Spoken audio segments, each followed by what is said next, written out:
Welcome to the 48 Laws of Power. In this series, we explore the true nature of power, influence, and human behavior. Each law is broken down into its core meaning, its original story, and the deeper lessons hidden beneath the surface. Let us begin with Law number 1.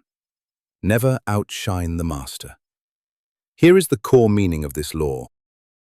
Always allow the person above you to feel superior. Let them appear more talented, more experienced, and more important than you. When you shine too brightly, you do not inspire them, you threaten their ego. And a threatened ego will try to dim your light before you can rise. The core of this law is simple. Protect their pride, and you protect your position. Now, to understand how devastating this law can be when ignored, here is the original story from the book. The year is 1661. France stands in awe of Nicolas Fouquet, the brilliant and charismatic finance minister of King Louis XIV. Seeking to honor the young king, Fouquet planned an unforgettable celebration. A night so extravagant, so dazzling, that all of France would speak his name. The gardens of Vaux-le-Vicomte glowed with lanterns. Fireworks tore across the sky. Musicians, poets, and the greatest chefs of Europe crafted a spectacle meant to flatter the king. But instead, it awakened something far more dangerous: the king's envy. Louis watched as nobles praised Fouquet. He watched their eyes drift toward the minister, not the monarch. Every compliment, every whisper of admiration carved deeper into the king's pride. By dawn, the celebration was over, and so was Fouquet's life of power. The king ordered his arrest the very next day. Fouquet was taken to a remote fortress, where he would spend the rest of his life in silence. His crime was not treason. His crime was brilliance. Brilliance that shined brighter than the master he served. And so, the first law was born. Never outshine the master. Now, let us step deeper into the moment and witness the story as if you were standing inside it. The night sky trembled with fireworks. Golden light washed over the palace of Vaux-le-Vicomte, where hundreds of nobles whispered in awe. Nicolas Fouquet stood in the center of it all, confident, radiant, believing he had secured the king's admiration. But admiration was not what filled the king's eyes. King Louis XIV watched silently, his face emotionless, his thoughts hidden behind the calm mask of royalty. Every display of Fouquet's brilliance, every gasp of the crowd, every compliment whispered in the minister's direction, struck the king like a blade wrapped in velvet. The king did not see loyalty, he saw a threat. When the music faded and the torches dimmed, Fouquet slept proudly in his chambers, dreaming of gratitude, honor, and reward. Instead, soldiers arrived at dawn. Armor clattered against marble floors as Fouquet was taken in chains. The palace that had once celebrated him now stood silent, echoing only the king's final judgment. King Louis sent him to a fortress far from Paris, a place where voices were swallowed and years passed like dust, drifting in empty corridors. Fouquet's brilliance became his cage. His ambition became his undoing. This is what happens when a servant shines brighter than the throne he stands before. Now that the story has unfolded, let us break down the deeper meaning behind this law. To understand this law, we must look beyond the story and into the nature of power itself. Human beings do not fear failure. They fear being replaced.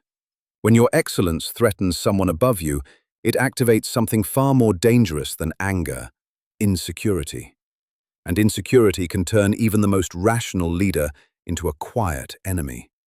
The master wants loyalty, not brilliance; obedience, not competition; respect, not rivalry. When you outshine them, you remind them of their weaknesses, you expose their limitations, and in doing so, you give them a reason to remove you. Power is emotional, not logical. Even kings, generals, and CEOs carry fragile pride behind their armor. Understanding this law allows you to move strategically, reveal your strengths slowly, Hide your full potential and let the master feel comfortable in their throne. Make them feel superior and they will protect you. Make them feel threatened and they will destroy you. With this understanding, let us move into how this law applies in the modern world. This law is not confined to kings and ministers. It is alive today, in every workplace, every hierarchy, and every relationship built on pride. In the workplace, your boss may not wear a crown, but their ego functions exactly the same. If your ideas make them feel slow, if your success makes them feel replaceable, they will quietly push you aside. The smart move is subtlety. Praise their leadership, share credit, and let your ambitions unfold in shadows, not spotlights. In business, never present yourself as the smarter partner. Let the other party believe they are the driving force. People support what reinforces their identity, not what threatens it. In social circles, dominance is subtle. Avoid correcting people publicly. Avoid showcasing knowledge just to win. And avoid overshadowing leaders in their own territory. And within yourself, this law teaches discipline. You do not need to reveal your full strength immediately. Power grows safely when it grows quietly.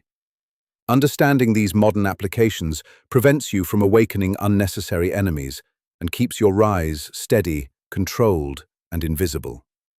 Now, let us explore the common mistakes people make when trying to apply this law.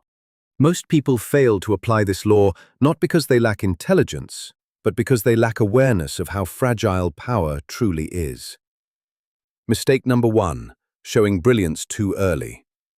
When you reveal your full talent before you understand the master's ego, you create fear instead of admiration. Mistake number 2, correcting or outperforming the superior in public. Public embarrassment creates private revenge. Mistake number 3, believing that hard work alone earns protection. In truth, people do not reward the ones who threaten their image. They reward the ones who reinforce it. Mistake number 4, seeking credit too openly. Power is lost when ambition becomes visible. Mistake number 5, assuming the superior is secure. Even the strongest leaders carry doubts they never speak of. When you trigger those doubts, they will remove you quietly. These mistakes turn potential allies into silent enemies. And once a master sees you as a threat, there is no apology, no explanation, and no talent strong enough to save you. Now that we understand the dangers, let us examine the reverse of this law and when it can be safely broken. There are rare moments when this law can be reversed, but only under very specific conditions. The first condition is this: your superior must be genuinely secure. A confident leader does not fear talent. They welcome it because your success reflects positively on them. The second condition: your strength must benefit them directly. If your brilliance makes their leadership shine even brighter, they will allow you to rise. And the third condition: you must pose no threat to their position. If they believe you are loyal, predictable, and not seeking their throne, they may embrace your growing power. But these conditions are rare. Most masters are not as secure as they appear.